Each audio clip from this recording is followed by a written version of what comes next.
आप सभी को राधे राधे। आज की इस वीडियो में हम सुनेंगे माघ मास का 26वां अध्याय। तो आइए सुनते हैं।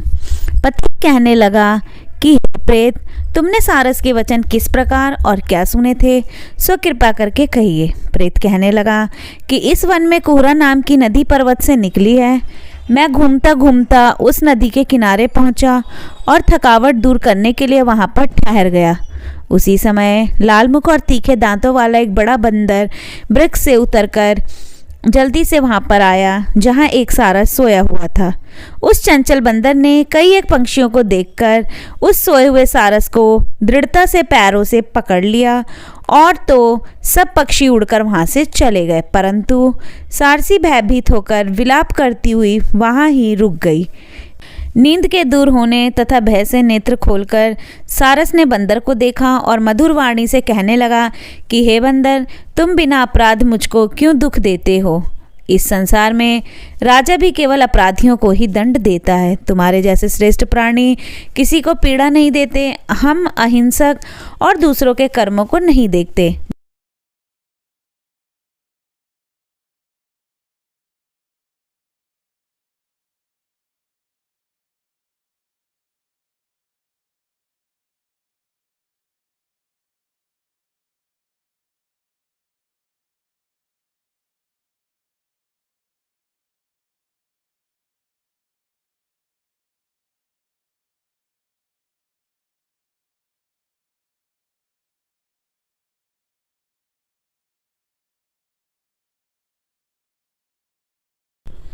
जल की काई खाने वाले,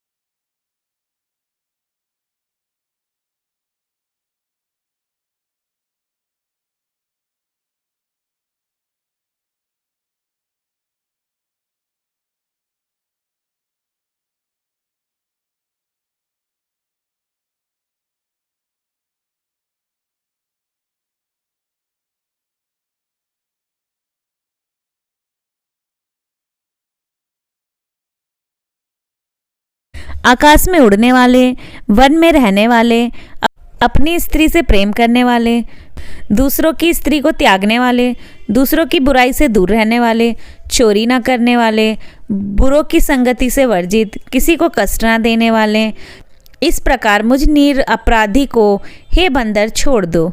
मैं तुम्हारे पहले जन्म के वृतांत जानता हूँ। यह वचन सुनकर वह बंदर उसको छोड़कर दूर बैठ गया और कहने लगा कि तुम मेरे पूर्व जन्म का वृतांत को कैसे जानते हो। तुम अज्ञानी पक्षी हो और मैं वन में घूमने वाला। सारस कहने लगा, मैं अपनी जाति की स्मृति के बल से तुम्हारे पूर्व जन्म का सब वृतांत जानता हूँ। तुम पूर्व जन्म में विंध्य पर्वत के राजा थे और मैं तुम्हारे कुल का पूज्य पुरोहित था। तुम राजा होकर अपनी प्रजा को पीड़ा दिया करते थे। विवेकहीन तुमने बहुत सा धन इकट्ठा किया। सो वानर, प्रजा की पीड़न रूपी अग्नि की ज्वाला से तुम पहले ही तप चुके हो। पहले तुम कुंभीपाक नरक में गेरे गए। पहले तुम कुंभीपाक नरक में गेरे गए। तुम्हारे शरीर को नरक में 30,000 वर्ष बीत गए। फिर नरक से निकलकर बचे हुए पापों के कारण इस बंदर की योनि में आए और मुझको मारना चाहते हो। पूर्व जन्म में तुमने ब्राह्मण के बाग से लूटकर बलपूर्वक फल खाए थे। उसका ये भयंकर फल हुआ था कि तुम वानर और वनवासी हुए। प्राणी अश्वमेव अपने किए हुए कर्मों को भोगता है, इसको देवता भी हटा नहीं सकते। इस प्रकार मैं सारस का जन्म लेकर भी अज्ञान से मोहित नहीं हुआ। इतनी कथा सुनकर वानर कहने लगा, यदि तुम ठीक ही जानते हो तो बताओ तुम पक्षी कैसे हुए। सारस कहने लगा, मेरी दुर्गति का कारण भी सुनो। तुमने नर्मदा नदी के किनारे पर सूर्य ग्रहण के समय बहुत से ब्राह्मणों के निमित्त 100 ढेर अन्न के दान किए थे। मैंने पुरोहिताई को मत से थोड़ा सा ब्राह्मणों को दिया और बाकी सब मैं आप हर ले गया। इन ब्राह्मणों के द्रव्य का अपहरण करने के पाप से मैं पहले काल सूत्र नरक में और फिर रक्त कुदर्म नरक में, जहाँ पर बड़े बड़े कीड़े थे और रक्त तथा पीप से भरा हुआ नाभि तक नीचे सिर और ऊपर पैर किए हुए पीप चाटता हुआ उस दुर्गंध वाले नरक में कीड़ों आदि से काटा जाकर 3000 वर्ष तक उस यातना को भोगता रहा। मैं नरक के दुख का वर्णन नहीं कर सकता। फिर नरक की यातना से मुक्त होकर यह सारस का जन्म पाया, क्योंकि पूर्व जन्म में अपनी बहन के घर में कांसे का बर्तन चुराया था। इसको मैंने एक जुआरी को दिया, इसी से मैं सारस योनि में आया। यह मेरी स्त्री पिछले जन्म में ब्राह्मणी थी, इसने भी कांसे की चोरी की थी, इसी से यह मेरी स्त्री और सारसी हुई। यह सब मैंने तुमसे कर्मफल कहा। अब भविष्य की बात भी सुनो। अब मैं, तुम और यह मेरी स्त्री भी हंसे होंगे और कामरूप देश में सुख में निवास करेंगे। फिर इसके पश्चात गौर योनि में और फिर जाकर दुर्लभ मनुष्य योनि को प्राप्त होंगे। इसमें मनुष्य पाप और पुण्य दोनों ही कर सकता है। इस प्रकार शिव के माया से यह सारा जगत मोह को प्राप्त होता है। न केवल हम ही, परंतु इस संसार के सभी जीव प्रवृत्ति मार्ग में फंसकर अच्छे और बुरे कर्म करते और उनका फल भोगते हैं।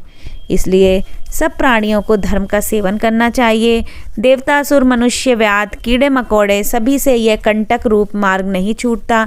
केवल वेदांत जानने वाले योगी ही इस मार्ग से बच सकते हैं। इसी कारण बड़े बड़े महात्मा भी कर्म फल को टाल नहीं सकते। उपाय से तथा बुद्धि से कोई भी इसको नहीं बदल सकता। तुम पहले राजा थे, फिर नरक में गए, अब बंदर की योनि में वन वन में फिरते हो और फिर भी ऐसा ही जन्म पाओगे। ऐसा विचार कर आनंद पूर्वक और धैर्य धरकर विचरते हुए काल की प्रतीक्षा करो। तब वानर ने कहा कि मैं पहले जन्म में मैं तुम्हारी पूजा करता था, अब तुम मुझको प्रणाम करते हो। तुम जाति के स्मरण से मेरे पूर्व जन्म के वृतांत को जानते हुए आनंद पूर्वक रहो, तुम्हारा कल्याण हो। तुम्हारे वचनों को सुनकर मैं मोहरहित होकर वन में विचरूंगा। प्रेत कहने लगा कि हे पाथिक, मैंने नदी के तट पर बंदर और सारस का संवाद सुना, तब मुझको बोध हुआ और मोह तथा शोक का नाश हुआ। तो यहाँ पे हमारा 26वां अध्याय समाप्त होता है। इसी तरीके के अन्य अध्यायों को सुनने के लिए मेरे साथ जुड़े रहें अपने चैनल भक्ति दीपिका पर। वीडियो को पहली बार देख रहे हैं तो लाइक कीजिए, शेयर करिए और अगर चैनल पे नए हैं तो चैनल को सब्सक्राइब करिए, बेल आइकन दबाइए, जिससे आपको आने वाली वीडियो की नोटिफिकेशन मिल सके। धन्यवाद।